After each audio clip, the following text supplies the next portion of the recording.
guys, my name's Anthony Moniz. I'm one of the exercise therapists here at Access Health. Today what I'm going to do is show you some exercises you can do for your lower back pain. So the muscle group that we're going to address today is the abductor group. It's a group of muscles on the outside of your hip, basically the outside of your butt. They're really important to support the low back as well as help you when you're walking.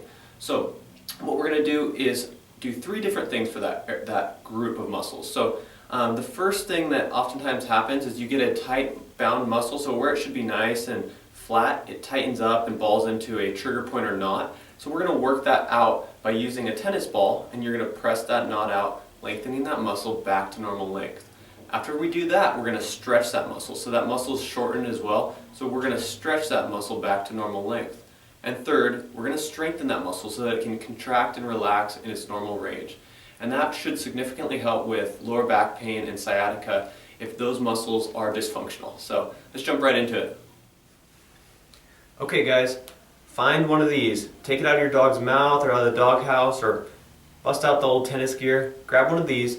You're going to use this right on the outside of the hip. So we're looking for basically the outside back of the butt.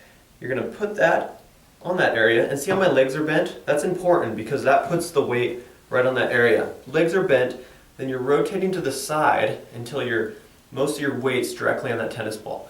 Then roll around. Your goal here is to find tender spots. You want a little of that hurt so good type of pain. Find those tight spots and then just relax. You can relax on your shoulder, lay down if that's more comfortable. Most important thing is to deep breathe. Take a deep breath, let that tennis ball kind of push deeper into the muscles, and just wait for a release. I would do this about 1 to 2 minutes on each side and then go into the stretch. Okay, so now that we released that area, it's time to stretch it. It's time to take the origin and that insertion and separate them. And that's what we're going to do right for this area. So we're going to pick this leg up, cross it over the bottom leg. You're going to reach under. This is important. Reach under with the opposite arm, and then other arm comes around, basically giving a big bear hug, hugging that towards your chest. Once that leg doesn't come up anymore, now your goal is to fix your spinal position, because a lot of times we end up rounding our back here. So what I want you to do is straighten that low back. So I want you to pull not just the leg up towards you, but actually pull yourself towards that leg. Try and get as tall as you can. Wiggle yourself up nice and tall, and you should feel a really good stretch right here on the outside of the hip.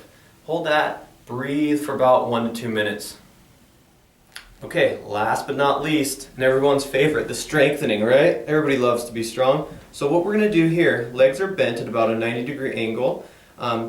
They're flexed up towards you at about a 45-degree angle, so about halfway to a 90. We're looking about halfway, and then 90 degrees here, where legs kind of straight back. So then, really simple exercise to strengthen this area. What we're going to do is lift the leg up towards the ceiling, keeping our feet together. Feet aren't squeezing, but they're just together, and then back. A lot of times, the way your body will compensate is rather than just the leg lifting up, you'll roll the hip back. That's not what we want. That's going to actually engage the lower back. And remember, we're trying to strengthen this region so the lower back doesn't have to do as much work. So if we lift that leg and the pelvis starts to rotate back and we can't lift the leg any higher without it, that's your point to stop. That's when you bring that leg back down. Another important thing is people get in this position all the time. I see it with my clients all the time. Is they just rush through it. They're rolling. They're like, this isn't hard. That's not the point of the exercise. The point of the exercise is to isolate this group. So how can you isolate a group if you're rushing through the exercise? You don't know what's working, what's not. So go real nice and slow, and even more importantly, really slow on the way back.